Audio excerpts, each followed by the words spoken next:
मैं दिवाकर वर्मा एक बार फिर आप सबका प्रगति अकेडमी के यूट्यूब चैनल पर स्वागत करता हूं।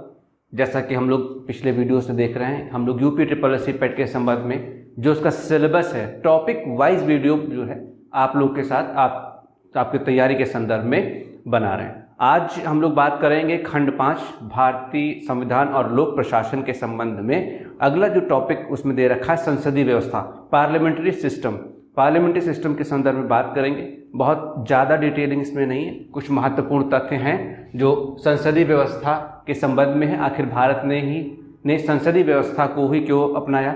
भारतीय संविधान सभा ने संविधान के निर्माण के समय संसदीय व्यवस्था को ही क्यों भारत के लिए सुव्यवस्थित या सुचारू माना? ठीक, आइए देखते हैं। संसदीय प्रणाली, संसदीय व्यवस्था क्या है कि संसदीय सरकार की जो बात हुई ये सबसे पहले ब्रिटेन में हुई कि ब्रिटेन द्वारा इसे प्रारंभ किया गया। उससे पहले संसदीय व्यवस्था की व्यवस्था इस प्रकार से नहीं थी। तो ब्रिटेन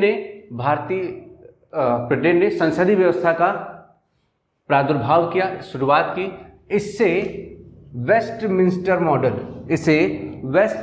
मॉडल भी कहा जाता है, वेस्टमिंस्टर मॉडल भी कहा जाता है। साथ ही संसदीय सरकार से उत्तरदायी सरकार की स्थापना होती है। सरकार जो भी बनती है उसकी जवाबदेहिता बढ़ जाती है। ठीक है, क्यों? और साथ ही इसको कैबिनेट सरकार भी कहा जाता है। कैबिनेट सरकार क्यों कहा जाता है? क्योंकि कैबिनेट ही सभी फैसले मुख्य रूप से लेती है और सरकार का केंद्र बिंदु जो बनती है वो कैबिनेट बनती है, इसलिए कैबिनेट सरकार भी कहा जाता है। तो संसदीय सरकार ब्रिटेन में इसका प्रादुर्भाव हुआ, वहां से शुरुआत हुई।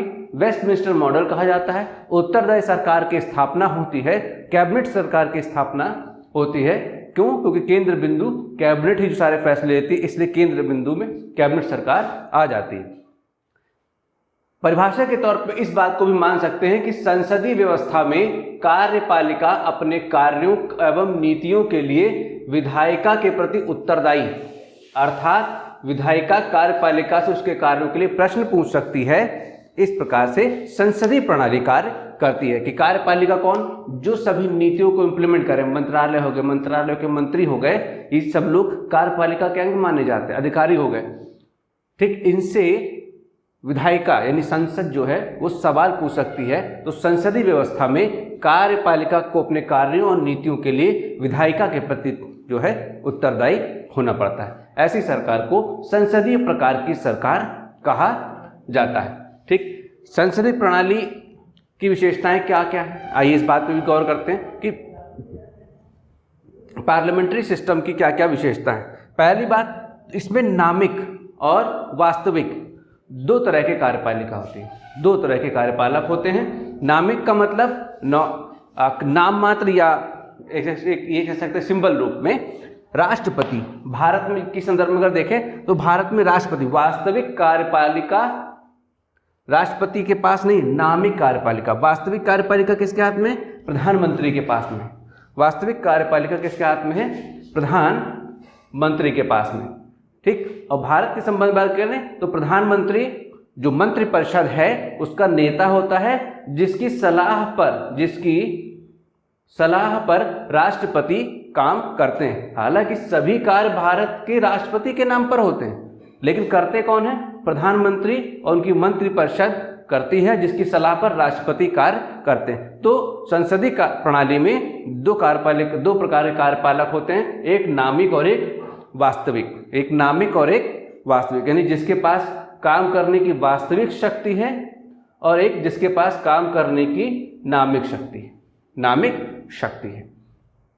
एक बात हो गई कि संसदीय व्यवस्था में नामिक और वास्तविक कार्यपालिक दो तरह के होते। दूसरा, बहुमत दल की सरकार यानी ऐसा दल जिसको सदन में बहुमत प्राप्त हो, सबसे ज्यादा सदस्य जिसके चुनकर आए हों, उसे बहुमत दल का उसी दल के नेता को प्रधानमंत्री के रूप में राष्ट्रपति जी नियुक्त करते हैं। उसी दल के नेता को प्रधानमंत्री के रूप में राष्ट्रपति जी नियुक्त करते हैं। तो संसदीय प्रणाली में बहुमत दल की सरकार होती है, यानी जनता जिसके सबसे ज्यादा प्रतिनिधियों को चुनती है वो ही दल सरकार के रूप में अपने आप को स्थापित करता है। दो बातें।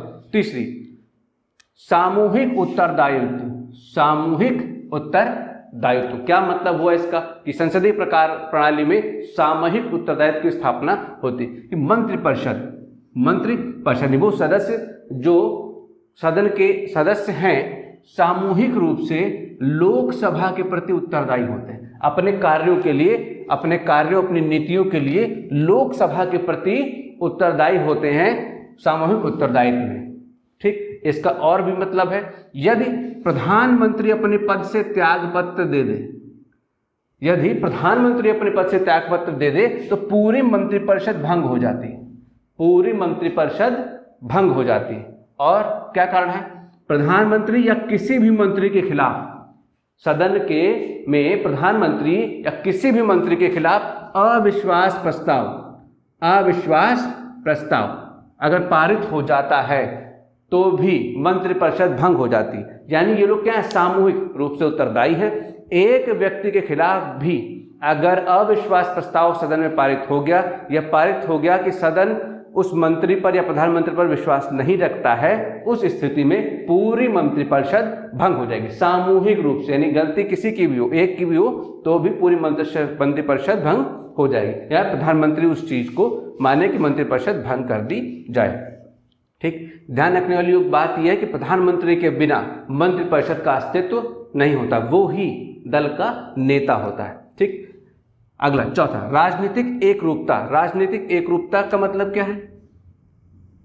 सामान्य तौर पर मंत्रिपरिषद के सदस्य एक ही दल के सदस्य होते हैं। यानी वह दल, जैसे कहा ना बहुमत दल की सरकार, जिस दल को सबसे ज्यादा वोट मिले, सबसे ज्यादा सदस्य चुन के आए, उसकी सरकार बनी और वो सभी सदस्य एक ही दल के होते हैं। यानी तो क्या हो जाता है? दलों में लोग सदस्यों में राजनीतिक एकरूपता स्थापित होती। दोहरी सदस्यता क्या है? कि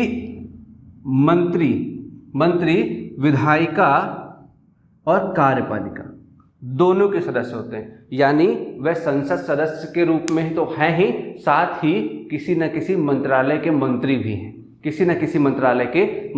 तो इस तरह से संसद सदस्य के रूप में विधान के निर्माण में विधायिका के सदस्य हो जाते हैं और नीतियों कार्यों के क्रियान्वयन में मंत्रालयों के मंत्री के रूप में कार्यपालिका के सदस्य हो जाते हैं। तो एक ही मंत्री दोहरी सदस्यता का परिचय देता है, दोहरी सदस्यता होती है।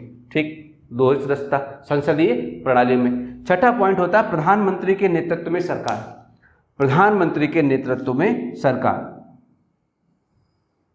ठीक, प्रधानमंत्री कौन? वह मंत्रिपरिषद, संसद और सत्तारूढ़ दल का नेता होता है और बराबर में प्रथम होता है। क्यों? जैसे मोदी जी को ले लीजिए, वो क्या है? वो भी लोकसभा के सदस्य हैं। जैसे बाकी सदस्य जनता द्वारा प्रत्यक्ष रूप से चुनकर आए हैं, वैसे ही मोदी जी भी प्रत्यक्ष रूप से चुनकर आए। लेकिन सभी बहुमत दल होने के नाते उन सभी के सदस्यों ने मोदी जी को ही अपना नेता स्वीकार किया। तो इस तरह से वो क्या बन गए? प्रधानमंत्री बन गए। यानी संसद सदस्य तो वो है ही जैसे बाकी सब है, लेकिन बराबर है और उसमें प्रथम के सबने उनको नेता चुना। इसलिए तो मंत्रिपरिषद, संसद और सत्तारूढ़ दल का नेता होता है प्रधानमंत्री और बराबर में प्रथम होता है। तो प्रधानमंत्री के नेतृत्व में सरकार बनती है। सातवां है निचले सदन का विघटन। संसदीय व्यवस्था में दो सदन हैं, लोकसभा और राज्यसभा भारत के संबंध में। तो राज्यसभा का विघटन कभी नहीं होता, वो उच्च सदन है, और निचले सदन का विघटन होता है, वो निम्न सदन है, और जनता द्वारा प्रत्यक्ष रूप से चुने हुए व्यक्ति ही इसके सदस्य के रूप में स्थापित होते हैं। ठीक, तो कार्यपालिका, निचले सदन का विघटन कि कार्यकाल पूर्ण होने पर, यानी जब 5 वर्ष लोकसभा का पूर्ण हो जाएगा तो उस सभा को विघटित होना होगा। साथ ही किसी अन्य कारण से राष्ट्रपति द्वारा निचले सदन का विघटन कर दिया जाए। जैसे यहाँ पर हम लोग देखा कि प्रधानमंत्री त्यागपत्र दे दे, तो जब प्रधानमंत्री त्यागपत्र दे देगा तो राष्ट्रपति द्वारा निचले सदन का विघटन किया जा सकता है। ठीक, या फिर अविश्वास प्रस्ताव आने पर राष्ट्रपति जी निचले सदन का विघटन कर देते हैं।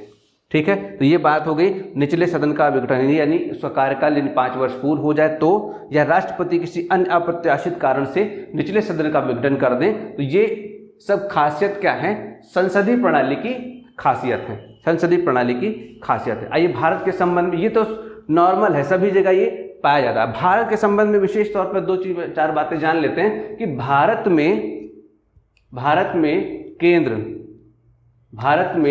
केंद्र और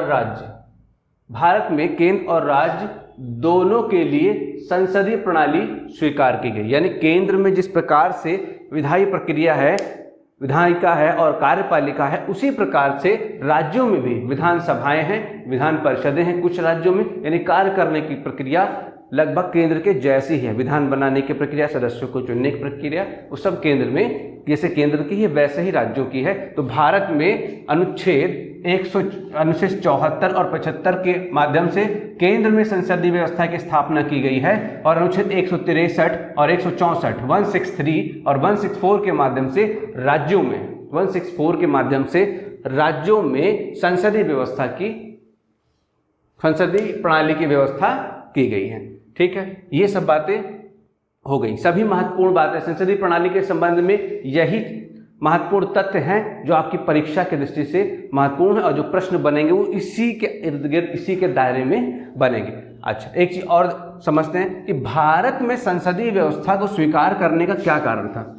भारत में संसदीय व्यवस्था को स्वीकार करने का क्या कारण था। पहले तो हमने देखा क्या क्या स्वीकार किया गया, अब आप देखते हैं कि क्या कारण था। ठीक, भारतीय संविधान सभा ने ये देखा कि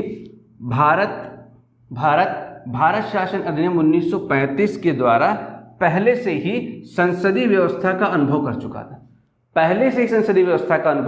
चुका था। लोकसभा और राज्यसभा का गठन 1919 मुटोंगी ट्रांसपोर्ट सुधार भारत शासन अधिनियम 1919 के माध्यम से ही कर दिया गया था। तो तब से ही भारत संसदीय व्यवस्था के संबंध से परिचित होता रहा, और जब स्वतंत्र भारत हुआ और भारतीय संविधान का निर्माण हुआ तो भारतीय संविधान सभा ने लोकतंत्र के स्थापना के लिए संसदीय व्यवस्था को ही चुना। क्यों? एक और कारण देखिए, अध्यक्षीय प्रणाली में निरंकुशता की संभावना होती।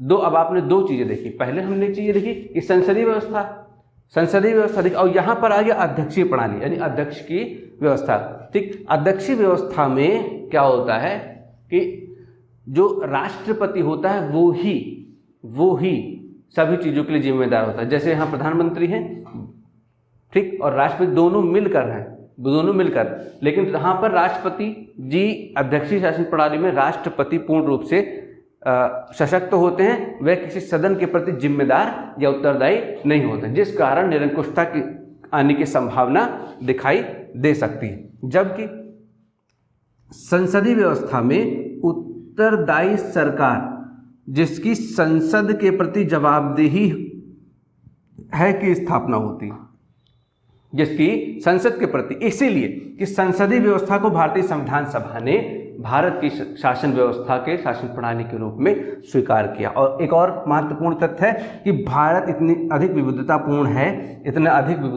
है भारतीय समाज कि इनके सभी वर्गों के प्रतिनिधित्व को सुनिश्चित करने के लिए और उनके हितों के संरक्षण का ध्यान रखने के लिए ही भारतीय संविधान सभा ने संसदीय प्रणाली को भारत की शासन व्यवस्था के रूप में स्थापित किया, उसको चुना।